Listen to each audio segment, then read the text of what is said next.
Assalamualaikum warahmatullahi wabarakatuh. Selamat pagi rekan-rekan mahasiswa semuanya. Kembali lagi bersama saya Muhammad Safrizal dengan NIM B10611911022. Nah, pada video kali ini saya akan membahas mengenai analisis saham syariah, yaitu pada PT Bukit Asam Tbk. Namun sebelum kita masuk ke pembahasan, di sini ada beberapa yang ingin saya sampaikan mengenai video kali ini. Yang pertama ada profil PT Bukit Asam Tbk, yang kedua mengenai organisasi PT Bukit Asam Tbk, yang ketiga hubungan investor. Nah, langsung saja ke pembahasan yang pertama, yaitu profil PT Bukit Asam Tbk. Yang pertama di sini ada sejarah perusahaan. Nah, pada periode tahun 1923 hingga 1940, tambang air laya mulai menggunakan metode penambangan bawah tanah. Dan pada periode tersebut, mulai dilakukan produksi untuk kepentingan komersial, tepatnya sejak tahun 1938. Seiring dengan berakhirnya kekuasaan kolonial Belanda di tanah air, para karyawan Indonesia kemudian berjuang menuntut perubahan status tambang menjadi pertambangan nasional. Nah, pada tahun 1950 pemerintah Republik Indonesia kemudian mengesahkan pembentukan Perusahaan Negara Tambang Arang Bukit Asam atau PN Taba. Nah, selanjutnya pada tanggal 1 Maret 1981, PN Taba kemudian berubah status menjadi perseroan terbatas dengan nama PT Bukit Asam, yang selanjutnya disebut PTBA atau Perseroan. Nah, dalam rangka meningkatkan pengembangan industri batubara Indonesia pada tahun 1990, pemerintah menetapkan penggabungan tambang batubara dengan perseroan. Dan pada tanggal 23 Desember 2002, Perseroan mencatatkan diri sebagai perusahaan publik di Bursa Efek Indonesia dengan kode perdagangan PTBA.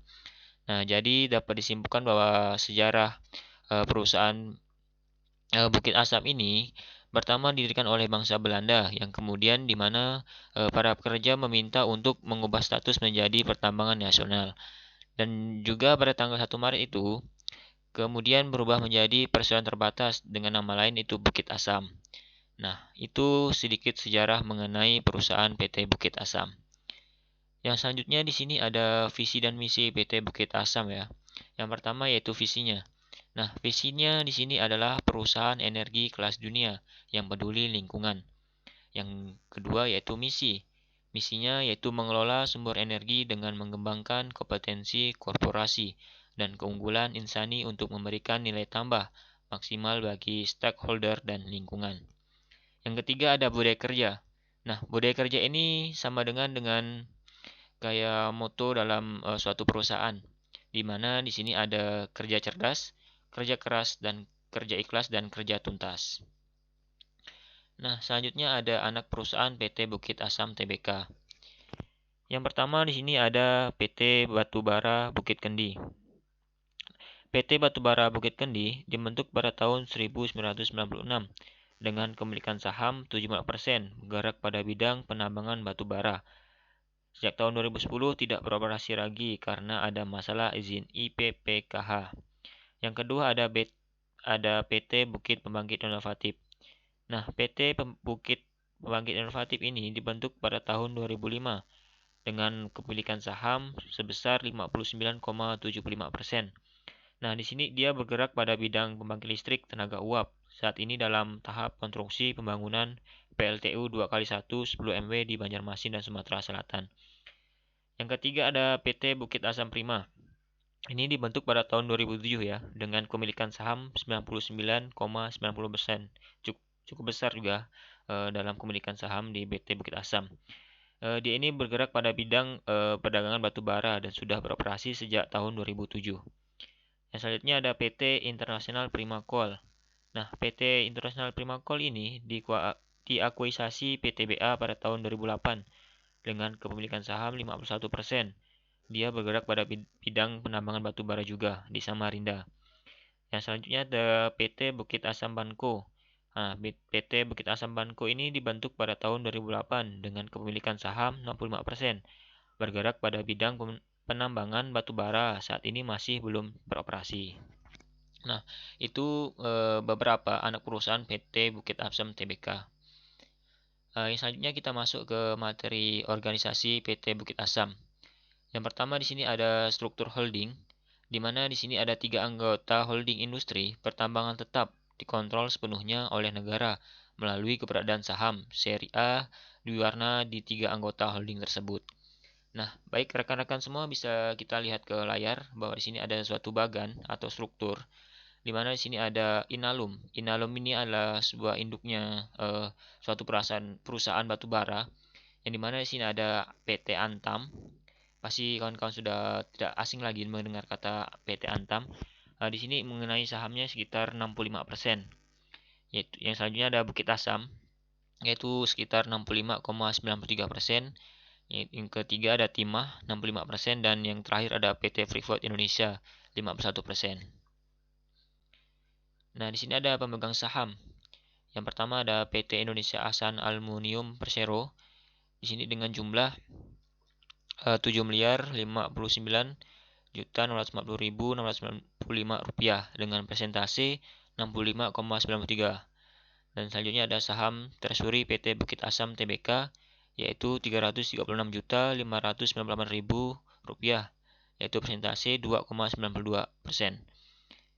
Dan selanjutnya ada publik yaitu 3.588.410.550 rupiah dengan persentase 31,15%. Yang selanjutnya ada negara Republik Indonesia atau 5 lembar saham seri A dua warna yaitu jumlahnya 5 dan presentasinya 0.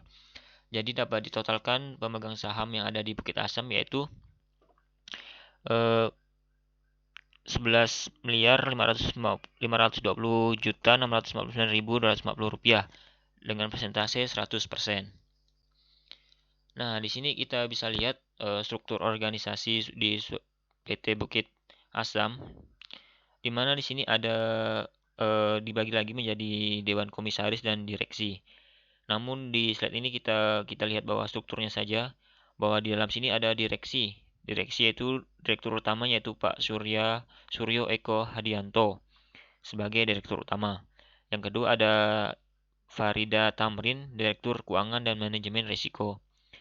Yang selanjutnya ada Suhedi sebagai direktur operasi dan produksi. Yang keempat ada Dwi Fatan Liana, direktur sumber daya manusia.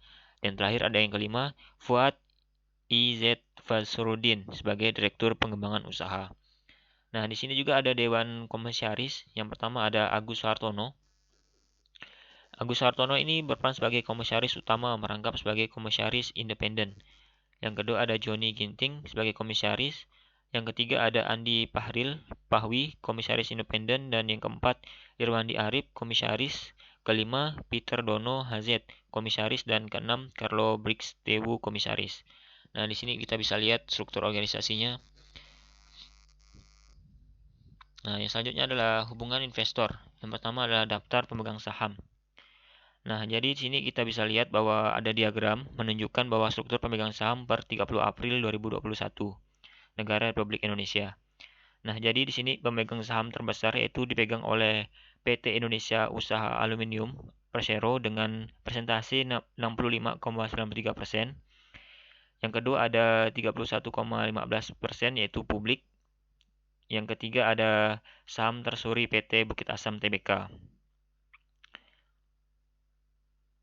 Itu mengenai struktur pengembangan saham per 30 April 2021.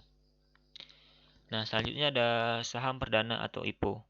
Nah, di sini saham perdana atau IPO tertera pada tanggal 23 Desember 2002, di mana saham perdananya itu saham penawaran sebesar Rp346.500.000. Selanjutnya ada saham pendiri, yaitu sebesar Rp1.785.000.000. Total saham terdaftar sebesar Rp2.131.500.000. Nah, persentasenya berapa? Persentasenya sebesar 16,26%. Dengan harga penawaran 575, dana terkumpul 199.237.500.000 rupiah. Biro Administrasi Efek yaitu PT Dantindo Entricom. Penjamin emisi utama yaitu PT dan Reksa Sekuritas. Papan pencatatan yaitu Main. Nah, di sini juga saya telah membaca beberapa berita mengenai status PT Bukit Asam yaitu mengenai sahamnya. Nah, Pergerakan harga saham PTBA nih masih bertahan di atas garis bawah ya dari Bollinger dan terlihat pada tweezer bottom candlestick pattern yang mengindikasikan adanya potensi stimulasi beli. Nah, di sini saya kutip dari Nahvan, dia menyematkan bahwa rekomendasi akumulasi saham PT Bukit Asam ini pada area 2270 sampai 2290 dengan target harga secara bertahap di level 2370, 2540, 3120 dan 3700. Support saham PTBA 2270, 2100. Nah, itu mengenai saham perdana atau IPO.